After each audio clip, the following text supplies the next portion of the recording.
दोस्तों नमस्कार। मैं प्रशांत कौशिक संवाद इंडिया के मंच पर आप सभी का हार्दिक स्वागत करता हूँ, हार्दिक अभिनंदन करता हूँ।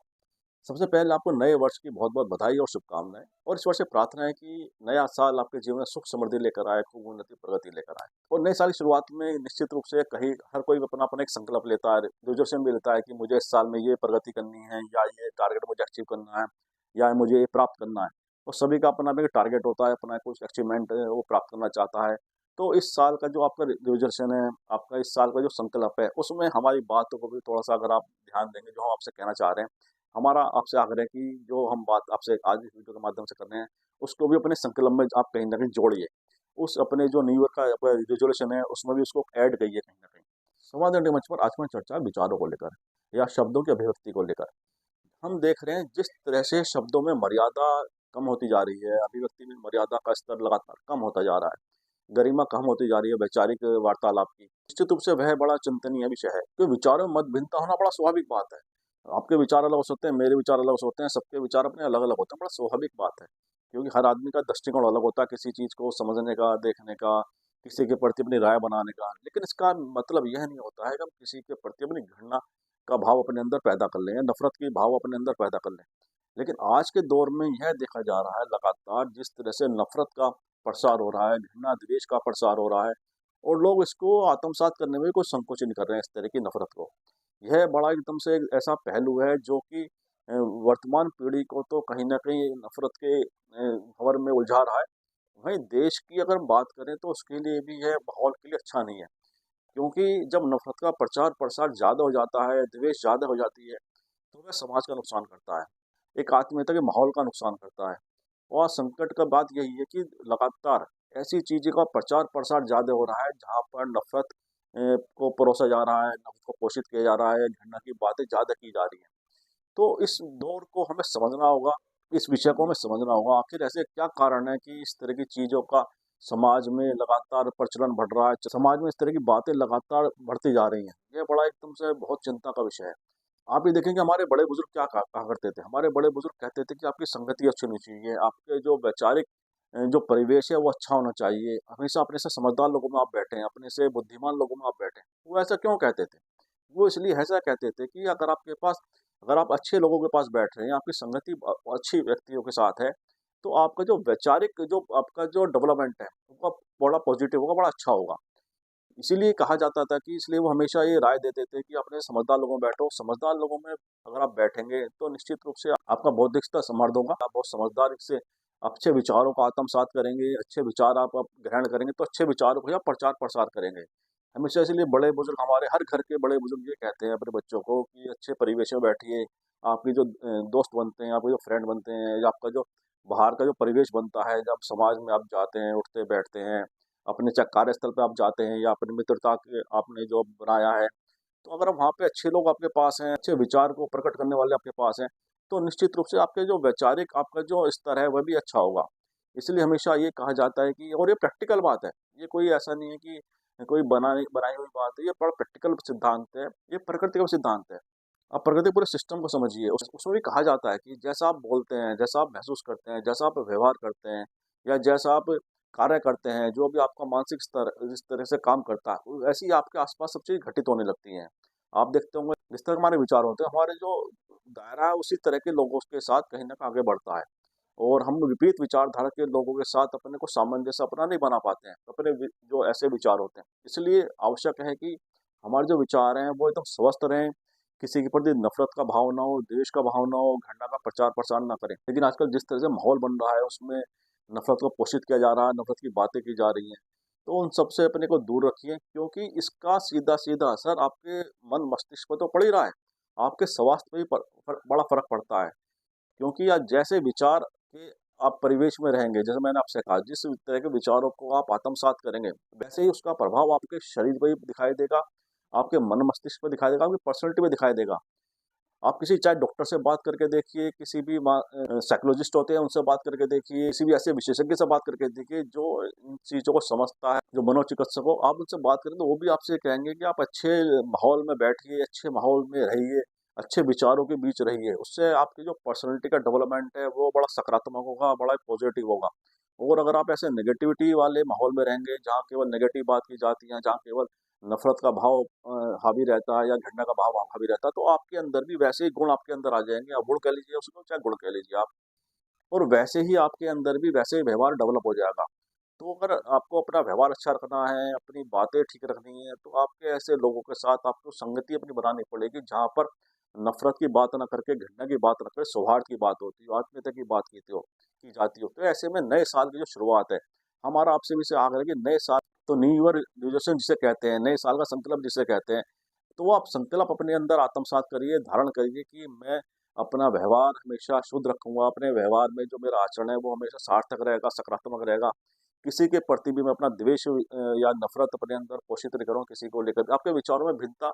हो सकती है, एक बड़ा नेचुरल बात है, कोई स्वाभाविक बात है, इसमें कोई ऐसे नहीं कि मेरे विचार उनके विचार से क्यों नहीं मिलते या उनके विचार मेरे से क्यों नहीं मिलते। ये बड़ा स्वाभाविक है,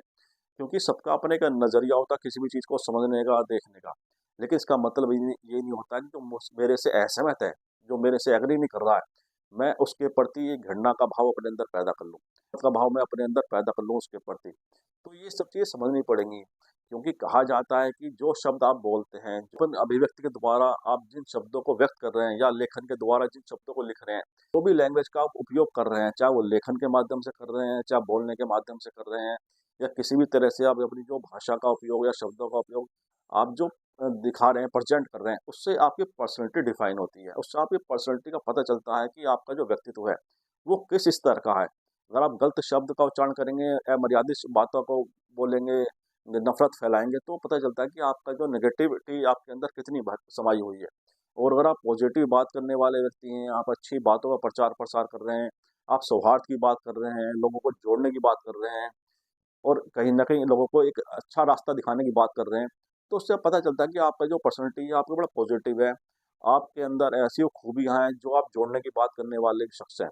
तो ये आवश्यक है कि हम अपने को कैसा प्रेज़ेंट कर रहे हैं या अपने को हम कैसा बना रहे हैं। इसी मद्देनज़र मेरा आपसे एक आग्रह और है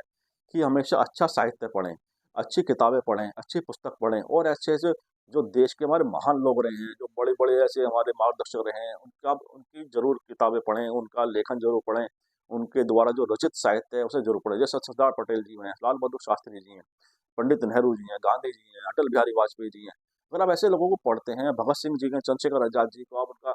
किताबें पढ़िए, उनके व्यक्तित्व को पढ़िए, उनकी जीवन परिचय को पढ़िए, तो आपको पता चलेगा कि कैसे-कैसे लोगों ने संघर्ष किया और कैसे मत भिन्नताओं के बावजूद भी एक-दूसरे के प्रति कितना सम्मान उन लोगों ने किया है। तो ये आज के दौर में बहुत आवश्यक है कि विभिन्न राजनीतिक विचारधारा के बाद भी, विभिन्न विचारधाराओं के पश्चात भी, ऐसे बड़े लोग आपस में एक-दूसरे को कितना सम्मान करते थे। उनका पत्राचार को पढ़िए आप, उनकी किताबों को पढ़िए, उनके जीवनी को पढ़िए। तो आज के दौर को अगर आप समझेंगे तो देखेंगे कि वो लोग कितने महान थे, उनके अंदर कितना परिपक्वता थी कि वह अपने विपरीत लोगों को भी, अपने से असहमत लोगों के प्रति भी उनके अंदर कितना सम्मान था। तो ये बहुत आवश्यक है कि आज के दौर की पीढ़ी को भी समझने की आवश्यकता है, और हम सभी को भी समझने की आवश्यकता है कि अगर मैं अपने चिंतन को सही रखना है, चिंतन को शुद्ध रखना है, या अपने चित्त को भी, अपनी पर्सनैलिटी को मैं डेवलप सही तरह से करना है, पॉज़िटिव रखना है, तो हमें ऐसे लोगों को फ़ॉलो करना पड़ेगा जो कि जिनका व्यक्तित्व, जिनकी पर्सनैलिटी या जिनकी जीवन यात्रा हमेशा पॉज़िटिव रही है। ऐसे लोगों को आप पढ़िए, और अपनी संगति को भी हमेशा एक ऐसे लोगों के साथ अपने को जोड़िए जो कि पॉज़िटिव लोग हों, जो कि गाली-गलौच की भाषा का इस्तेमाल ना करते हों, नफ़रत की बात ना करते हों, घृणा का प्रसार ना करते हों। तो आप अपने अंदर भी एक महसूस करेंगे, अंतर महसूस करेंगे। ये बात इसलिए मैं आपसे कर रहा हूँ, अगर आप किसी साइकोलॉजिस्ट से बात करेंगे, किसी डॉक्टर से बात करेंगे, तो आप देखेंगे कि वो भी आपसे कहेगा कि अच्छे लोगों में बात करिए, अच्छे लोगों से आप बात करिए। तो मानसिक स्तर में भी पॉज़िटिव आप देखेंगे अपने अंतर आ रहा है, और आपके स्वास्थ्य को लेकर का प्रैक्टिकली करके देखिए। मैं आपसे कह रहा हूँ प्रैक्टिकल करके देखिए कि आप 2 ढाई महीने, या जो जिस तरह के न्यूज़ चैनल देश में हमारे चल रहे हैं, जैसे इलेक्ट्रॉनिक चैनल का जो स्वरूप हो चुका है, सभी जानते हैं कि लोगों की उसकी व्यूवरशिप कितनी घट गई है। क्यों घट गई है? क्योंकि उसमें लगातार ऐसी बातें प्रचारित की जा रही हैं, ऐसी चीज़ें पोषित की जा रही हैं, जहाँ की आपके अंदर अवसाद पैदा हो जाता है। अगर आप उसको देख लें, घंटा, डेढ़ घंटा बैठ के अगर देख लें,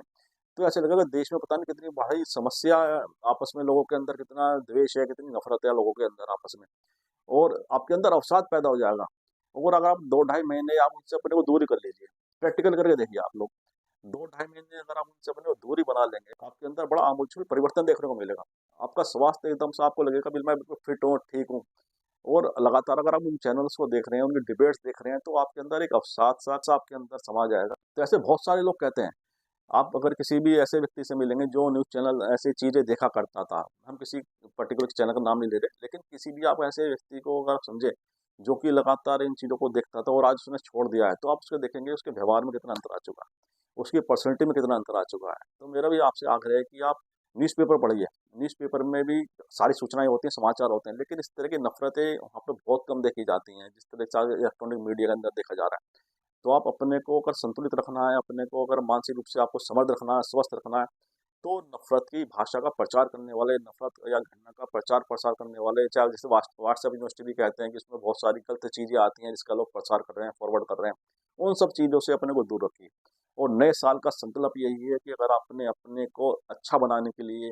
अच्छी चीज़ों की तरफ अपने को ध्यान आकर्षित आपने कर लिया, अपना ध्यान केंद्रित कर लिया, अच्छी चीज़ें पढ़ेंगे, अच्छे साहित्य पढ़िए, अच्छी किताब पढ़िए, अच्छे लोगों में बैठिए, अपने समझदार लोगों में ज़रूर बैठिए आप, क्योंकि अपने से समझदार लोगों में अगर आप बैठेंगे, अपने से जो बुद्धिमान लोग हैं उनमें अगर आप बैठेंगे, तो निश्चित रूप से आपकी बुद्धि का विकास होगा, आपकी समझदारी का विकास होगा और गलत बातें आपके चिंतन में नहीं आने की। चिंतन स्वस्थ होना बहुत आवश्यक है, इसलिए कहते हैं कि आप रामायण पढ़िए, गीता पढ़िए। क्यों कहा जाता है? वो इसलिए कहा जाता है कि जब आप ऐसे साहित्य पढ़ते हैं, ऐसे महाग्रंथ पढ़ते हैं जो हमारे सबके लिए प्रेरणा स्रोत हैं, तो वहाँ से आपको अच्छी बातें मिलती हैं। इसलिए कहा जाता है कि मंदिर में अगर आप बैठेंगे, 10 मिनट बैठेंगे, पूजा स्थल पर आप चाहे घर पर बैठे हों, अगर 10 मिनट भी आपने पूजा स्थल में अपना अगर शांत मन से अपने को अपने वहाँ पे समय दिया है, तो आप उसको देखेंगे आपके शरीर पे कितना अच्छा पॉजिटिव उसका असर आता है। तो इसलिए ये बहुत आवश्यक तत्व हैं कि हम कहाँ बैठ रहे हैं, किस माहौल में बैठ रहे हैं, किस तरह के लोगों में बैठ रहे हैं। अगर आप ऐसे नफ़रती विचार को पोषित करने वाले लोगों में बैठेंगे, तो आपके अंदर भी वैसी चीज़ आएँगी। और आप एक बात और अपना अगर आप सोचेंगे तो निश्चित मेरी बात को आप ज़रूर कहीं न कहीं समर्थन करेंगे। हम अपने बच्चों को क्या शिक्षा देते हैं? अपने बच्चों को हम शिक्षा देते हैं कि भई किसी को गलत ब नहीं बोलना है, अपशब्द नहीं बोलना है, गाली नहीं देनी है, ऐसा कोई भी कृत्य नहीं करना है जो कि अ, आपके परिवार की संस्कार के विपरीत हो। हम बच्चों को शिक्षा देते हैं ना, लेकिन हम क्या कर रहे हैं, हम खुद उन चीज़ों को पोषित कर रहे हैं, नफ़रत की या घृणा की बातों को प्रचार-प्रसार करने में। चाहे हम कोई हमारा राजनीतिक या हमारा उद्देश्य उसमें कोई भी हो, कि हम किसी विचार को आगे बढ़ाने के लिए ऐसी बातें किसी के प्रति व्यक्त कर रहे हैं। लेकिन विचार को आप कोई भी विचार आप आत्मसात करिए, कोई भी आपके दृष्टिकोण में कोई भी व्यक्ति अच्छा है, आप उसको बेहतर की उसकी आगे बढ़ाने के लिए मतलब आप समर्थन किसी को भी दीजिए, आपकी अपनी इच्छा है राजनीतिक आप क्या विचार हैं, आपके राजनीतिक आपकी किस तरह का दृष्टिकोण है, वो सब अब सबका अपना अलग-अलग होता है, स्वतंत्र है। लेकिन साथ में ये बहुत आवश्यक है कि हम विचार को बढ़ाने के लिए अपनी जो पर्सनैलिटी है उसको कमज़ोर ना करें, अपने व्यक्तित्व को हम नफ़रत के विचारों में पोषित ना करें। क्योंकि उससे हमारा अपना नुकसान हो रहा है, हमारा व्यक्तिगत नुकसान हो रहा है, हमारे स्वास्थ्य पर उसका प्रतिकूल असर पड़ रहा है, हमारे शरीर में विकार पैदा हो रहे हैं, नफ़रत की भाषा अगर हम बोलते हैं, नफ़रत के विचारों को अपने अंदर लेते हैं, तो वो आपके शरीर को बहुत रूप विकार उसके अंदर पैदा करता है। क्योंकि किसी भी डॉक्टर से आप कंसल्ट कर लीजिए जाके कि हम जिस तरह के विचारों को अपने मन मस्तिष्क पर हावी करते हैं, तो उसका असर हमारे शरीर पे क्या पड़ता है। अगर हम अच्छे बातों को विचारों को आत्मसात करेंगे तो हमारे शरीर पर उसका पॉजिटिव असर पड़ेगा। अगर हम घृणा के विचारों को अपने अंदर आत्मसात करेंगे तो उसका नेगेटिव असर हमारे शरीर पर पड़ेगा। तो कहीं न कहीं आज नहीं तो भविष्य में कभी भी हमारे शरीर पर उसका एक जो असर है वो दिखाई देंगे। तो इसलिए हमारा इस वीडियो के माध्यम से आपसे यही आग्रह है कि नए साल शुरू हुआ है, नए साल का संकल्प लीजिए, न्यू ईयर रिज़ोल्यूशन जिसे कहते हैं कि अच्छे विचारों को आप आत्मसात करें, अच्छे विचारों का ही आप प्रवाह करें, अच्छे विचारों को ही आप फॉरवर्ड करें, अच्छी संगति में बैठें, अच्छे लोगों के साथ बैठें, अपने से बुद्धिमान लोगों के साथ बैठें और किसी भी गलत बात को ना प्रचारित करें, ना उसका प्रसार करें। नफ़रत, घृणा, द्वेष की बातों से बचकर रहें, क्योंकि यह आपके लिए किसी भी तरह से अच्छा नहीं है और ना ही हमारे देश के लिए अच्छा है, ना ही हमारे समाज के लिए अच्छा है। अगर हम अपने देश की तरक्की में योगदान देना चाहते हैं, देश को एकता के सूत्र में बाँधना चाहते हैं, समाज को एकता के सूत्र में बाँधना चाहते हैं, तो उसके लिए सबसे पहले और सबसे मुख्य सिद्धांत यही है कि सौहार्द का, आत्मीयता का वातावरण को हम पोषित करें। उस वातावरण को मजबूत करें जहाँ पर लोगों की एकता और आपस में एक-दूसरे के प्रति सम्मान का भाव सबसे ज़्यादा प्राथमिकता वाला हो। इस वीडियो के माध्यम से हमारा आपसे यही आग्रह है कि एकजुट रहें, सौहार्द से रहें, आत्मीयता से रहें और एक-दूसरे की पीड़ा में खड़े होने के लिए आप कार्य करें। एक-दूसरे के सुख-दुःख में खड़े होकर उसका मनोबल बढ़ाएँ और नफ़रत, घृणा, द्वेष का कोई स्थान अपने आस-पास ना रखें और सौहार्द, आत्मीयता का वातावरण को आप पोषित करें, उसे ही आगे बढ़ाएँ। इन्हीं शब्दों के साथ आज की चर्चा को विराम भी देते हैं और हम आप सभी से आग्रह करते हैं इस वीडियो को लाइक करें, शेयर करें, कमेंट करें। साथ ही संवाद इंडिया चैनल को सब्सक्राइब के साथ बेल आइकन ज़रूर दबाएँ, जिससे संवाद इंडिया के अपडेट आपको समय से मिलते रहें। आप सभी का बहुत-बहुत धन्यवाद, बहुत-बहुत अभिवादन।